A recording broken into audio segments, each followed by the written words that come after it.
Praise the Lord, hallelujah. पिछले भाग में हम डिस्कस कर रहे थे पवित्र आत्मा के आग के बारे में। और पवित्र आत्मा के आग में हमने ये बातों को देखा कि जब हम पवित्र आत्मा के समीप हैं और उसकी आग जब हमारे अंदर विष भरी चीज़ों को लेके बाहर आती है, जब वो उन चीज़ों को हमें दिखलाती है, तो the next thing which we need to do, जो अगली चीज जो हमें करनी है, वो है जो जो आग ने हम कुछ चीजों को दिखाया।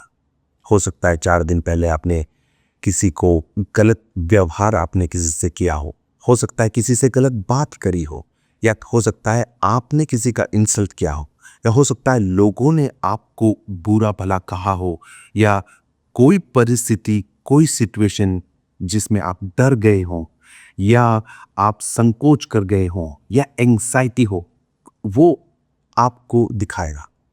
ऐसा नहीं कि लोग आपके साथ ही कुछ गलत हुआ होगा या लोगों ने गलत किया होगा, लेकिन आपने भी कुछ लोगों के साथ गलत किया होगा।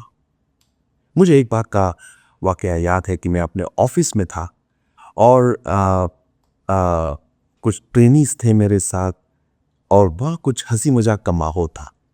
ऐसे में एक दूसरे डिपार्टमेंट से एक मैनेजर आते हैं और मेरे से बोलते हैं कि कुछ चीज़ों को अर्जेंटली एड्रेस करना है। मैंने हंसी मजाक में कुछ बोल दिया। फिर ऐसा हुआ जो मुझे समझ आया कि उनको बड़ा इंसल्टेड फील हुआ और वो वहाँ से चले गए। पवित्र आत्मा ने बहुत ही जल्दी मेरे को ये रियलाइज़ कराया।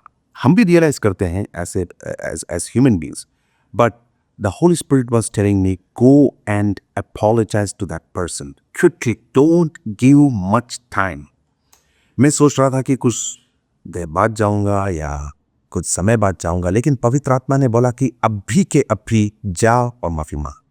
मैं गया, लेकिन जब मैं गया, that person was not ready to accept my apologies. अब मैंने हाथ मिलाने की कोशिश करी and he was not giving any face to me. मुझे बड़ा अजीब सा लगा। तब मैंने सोचा कि जो मैंने उसके साथ किया वो भी तो कुछ इस तरीके का ही था। जब पवित्र आत्मा आपको बोल रहा है, उसी समय उस कार्य को कर दे। एक और किस्सा मुझे याद आया। जब मैं बहुत छोटा था, मेरे पेरेंट्स जिस चर्च में जाते थे, तो वहाँ पे कलीसिया में लोगों के बीच में किसी मतभेद को लेके वो हाथापाई पे उतर आए। तो मेरे फादर को धक्का देके चर्च के उस कंपाउंड से उन लोगों ने धक्का देके अलग किया। बाद में लोगों ने माफ़ी वगैरह मांगी, आपस में सुलट किया, लेकिन जिस व्यक्ति के द्वारा ये शुरू हुआ उस व्यक्ति ने कभी माफ़ी नहीं मांगी। मेरे फादर ने आगे बढ़ के कलीसिया से माफ़ी मांगी कि अगर उनके द्वारा कुछ गलत हुआ तो वो माफ़ी चाहते हैं। अगले व्यक्ति ने माफ़ी नहीं मांगा। कुछ साल चले गए, कुछ 20-30 साल। 30 साल बाद वो मेरे पिता से मिलते हैं। वो बोलते हैं कि उस समय के उस चीज़ के लिए मैं माफ़ी मांगता हूँ। सोच के देखिए, मेरे फादर ने बोला, अरे यार, ये बातें तो हम कब का भूल गए, ये चीज़ें तो कब की ख़त्म हो गई, ये थोड़ी ना दिल पे लगा के रखने वाली बात है। लेकिन सोच के चलिए, एक इंसान 30 साल तक उस चीज़ को अपने हृदय में, अपने मन में लेके चल रहा है। आपको कोई भी चीज, देखो, ये एक बंदिश है।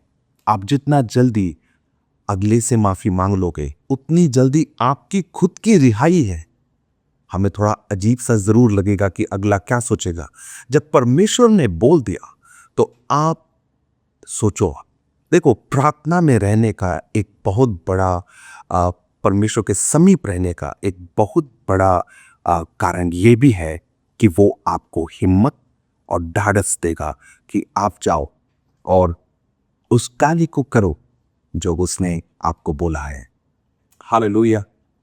तो पहले वो रिवील करेगा हमारे अंदर कितने सारे विष भरे हैं। सेकंड काम यह है उनको एड्रेस करना। लेकिन हम कभी प्रार्थना करते हैं कि परमेश्वर, आप मेरे बारे में सब जानते हो, सब जानते हो, आप सब कुछ मुझे प्रोवाइड करोगे। कुछ गलत नहीं है इसे प्रार्थना करना, लेकिन जब हमें जॉब चाहिए तब हम परमेश्वर से बोलते हैं कि परमेश्वर जॉब चाहिए। जब हमको एक गाड़ी चाहिए, तब परमेश्वर से हम बोलते परमेश्वर मुझे एक गाड़ी चाहिए या एक घर चाहिए या कोई भी एक चीज हमें चाहिए, तो हम स्पेसिफिकली बोलते। अगर आप परमेश्वर से जब वार्तालाप करो, जब परमेश्वर के सम्मुख आप जाओ, बी वेरी स्पेसिफिक। अगर आपके अंदर जलन है, आप बोलिए परमेश्वर ये जलन की भावना मेरे अंदर है, इसको निकाल फेंकिए। आपके अंदर क्रोध है, आप बोलिए परमेश्वर क्रोध हमेशा मुझे नेगेटिव कार्य कराता है, या इस क्रोध में मैं बहुत गलत काम कर जाता हूं, या कुछ गाली बक देता हूं, या कुछ ऐसी बातें। आप परमेश्वर से बोले परमेश्वर मुझे आप अपने प्यार से भर दीजिए, आप देखेंगे ये क्रोध आपके अंदर से निकल जाएगा। मेरा कहने का मतलब, आप स्पेसिफिक उस चीज को परमेश्वर से बोलिए जिस चीज में आप स्ट्रगल कर रहे हैं। आप ऐसे वेग सी प्रार्थना मत करिए कि आप परमेश्वर सब मेरे बारे में जानते हो। ये भी पवित्र आत्मा के आग में होता है। आप रियलाइज करते हो और आप खुद ब खुद बोलते हो कि मुझे इस चीज से बाहर निकलना है। कोई गलत आदत हो सकती है, किसी भी तरीके की गलत आदत हो या बिहेवियर हो जिससे आप स्ट्रगल कर रहे हो, बहुत ज्यादा स्ट्रगल कर रहे हो, और आप ये देख रहे हो कि अब बार बार उसी से स्ट्रगल कर रहे हो, उसको बोलिए कि परमेश्वर इस चीज से मुझे बाहर निकलना है। हालेलुया।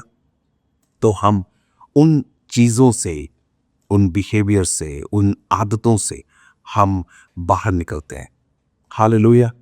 दूसरा, जब कभी आपको, आप किसी भी चीज से आप लड़ रहे हो, भले ही टेम्पटेशन हो, भले ही वो क्रोध हो, there is always a Bible verse related to that. इसको आप अपना हथियार बना दो।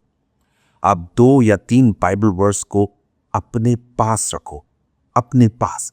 समय आने पे आप इसका इस्तेमाल करने जा रहे हो। टेम्पटेशन से related 2-3 Bible verse. No temptation can overtake me, Bible verses हैं। ऐसे और बहुत सारे बाइबल वर्सेस हैं, आप उनको अपना हथियार बना लो। हालेलुया। अगली बार क्रोध आएगा, आप अपने हथियार को, एरो को निकाल के उस क्रोध से आप पाक करोगे। हालेलुया। आप बोलोगे कि मैं दुश्मन के द्वारा इस्तेमाल नहीं, परमेश्वर के द्वारा इस्तेमाल करने वाला व्यक्ति हूं। हम हमारे इमोशन से हो सकता है कोई प्रार्थना करे, हालेलुया, लेकिन क्योंकि हम स्वर्गीय स्थानों में बिठाए हुए परमेश्वर के बच्चे हैं, तो हमें स्वर्गीय बातों को जो इस वचन में लिखा है उसका इस्तेमाल करना है। That becomes very powerful in the realms. We speak in the realms. Amen. Hallelujah. पौलुस की उस यात्रा के बारे में हम पहले बात कर रहे थे। उस यात्रा में, हालेलुया, उस यात्रा में पौलुस आग सेकता है। वो सांप जब आके लिपट जाता है, वो सांप काटता नहीं है लेकिन आके लिपट जाता है। आपकी जिंदगी में कुछ लोग होंगे, कुछ ऐसे माहौल होंगे जहां आप जाते होंगे। ऐसे एटमॉस्फेयर से, ऐसे माहौल से भी हमें बचना है। अगर पियक्कड़ों की संगति में बैठोगे तो वहां तो गाली गलौज होगी, वो एटमॉस्फेयर वैसा ही होगा। पियक्कड़ों से अगर आप जाके प्रचार करोगे, वो नहीं सुनने वाले। गलत जगह पे अगर आप जाओगे तो वहां वो एटमॉस्फेयर आपको अफेक्ट करेगा, इन्फ्लुएंस करेगा। हालेलुया। पियक्कड़ों के बीच में अगर बैठोगे तो वहां हमको उस atmosphere that will never be helpful. Paul के हाथ में आके सांप लिपटा। देखो, सांप अगर लिपटा है वो काटेगा जरूर। आप उसको उतार कर आप उस आग में फेंक दो। हालेलुया। आप उस आग में फेंक दो। जब मैं यीशु मसीह में आया, करीब 100 के करीब दोस्त थे मेरे। आज भी उनमें से बहुत सारे लोग मुझसे मिलते हैं, बात करते हैं। मैंने कभी किसी को किसी से मिलना या बात करना कभी नहीं रोका, कभी नहीं अपने आप को रोका। कॉल करते हैं, मिलते हैं, लेकिन मैं चाहता नहीं हूं उन जगहों पे जहां पे वो मुझे बुलाते हैं, जिन संगति में बुलाते हैं। वो पियक्कड़ों का अड्डा है। मुझे पता है, मैंने काफी साल बिताए हैं वहां पे, ऐसे जगहों में काफी साल बैठा हूं, क्योंकि परमेश्वर ने बुलाया है। तो हम परमेश्वर के भवन में उन जगहों को, उन मरी हुई जगहों को हम छोड़ के आए हैं। लेकिन कभी कोई दोस्त मिलता रहे, बात होती है, तो मेरे पास देने को सिर्फ यीशु मसीह का संदेश है। Hallelujah, praise the Lord. तो you share the works of the kingdom, praise the Lord, hallelujah. And कुछ और चीजें हैं जो आग से रिलेटेड हैं। उन कुछ एक और चीजों को मैं आपके साथ शेयर करूंगा, क्योंकि हम आग क्या करता है आपके जीवन में, पवित्र आत्मा की आग आपके जीवन में क्या क्या करती है, उन विषयों को हम बात कर रहे हैं। पवित्र आत्मा की आग आपको टेस्ट भी करती है। देखिए, हमारी जिंदगी में जो पवित्र आत्मा आपको जब टेस्ट करता है, वो आपको बिल्ड करता है। The Lord wants to test you. Kathryn Kuhlman, उन्होंने एक बार ऐसा कहा, that which is not tested is not trusted. अगर परीक्षण और जांच के द्वारा नहीं गया तो उस पर भरोसा भी नहीं कर सकते।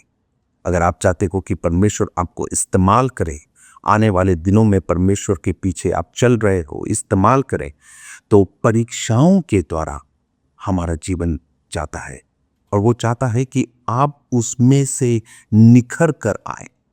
सोना 8, 12, 24 ऐसे कैरेट्स में होता है।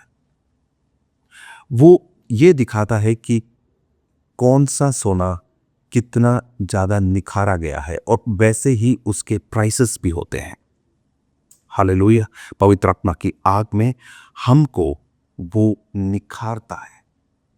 जब टेस्टिंग्स आते हैं लाइफ में, तो जिस तरीके से यीशु मसीह का आना किसी को नहीं पता, किसी को नहीं पता यीशु मसीह कब आएंगे। समय तो बता रहा है कि ऐसे समयों के बारे में कहा गया है, लेकिन किस दिन, किस वक्त, किस क्षण वो आएगा, ये किसी को नहीं पता। इसी तरीके से आपके सामने टेस्टिंग्स किस क्षण, किस पल, किस तरीके से आएंगी, ये आपको नहीं पता। It all comes as a surprise. इसीलिए लेविटिकस में मेरे ख्याल से लेविटिकस में 6:12 में, मैं एक बार 6:12 लेविटिकस पढ़ देता हूं। वहां लिखा, और वेदी पर आग जलती रहे, वह बुझने ना पाए, और याजक प्रतिदिन भोर को उस पर लकड़ियां जलाए और होम बलि को उस पर सजा कर रखे, और उस पर मेद बलि की चर्बी जलाए। वेदी पर आग सदैव जलती रहे, वह कभी ना बुझे। प्रार्थना के समय में आप सदैव लगे रहें, क्योंकि आपको नहीं पता आपका दुश्मन आप पर कब अटैक करने वाला है। शैतान कौन सा शिकंजा आपके ऊपर लेके आया है, आपको नहीं पता। तो testings in our life, situation, circumstance, anything can come. When it is going to come, no one knows against your life, to derail you from this journey. तो हमको इन बातों को लेके सतर्क रहना है। इसीलिए हर प्रचारक, हर अगुआ ये कहता है, प्रार्थना में रहो, प्रार्थना में ही रहो। वचनों को लेकर, अपनी इमोशनल प्रार्थनाओं में नहीं, क्योंकि अगर आप इमोशनल प्रार्थनाओं में चले गए तो वो एक अलग एक तरीका है। हमें वचन को लेके प्रार्थनाओं में बैठना है। वचन से परमेश्वर आपको क्या सिखा रहा है, और वचन को आप अपनी परिस्थितियों में कैसे उसका ऐलान करते हो, कैसे उसकी घोषणा करते हो, कैसे आप विजय प्राप्त करते हो। हालेलुया। इन कुछ बातों से इस स्मॉल सेशन को मैं यहाँ पे स्टॉप करूँगा। अगर आप नोएडा में हो और हम लोग 116 सेक्टर में हैं और नीचे दिए गए वेबसाइट में आप जा सकते हो और इन्फॉर्मेशन ले सकते हो और हमारी कलीसिया के साथ जुड़ सकते हो। आप अगर किसी कलीसिया के भाग नहीं हो, TCFC Noida welcomes you. God bless you.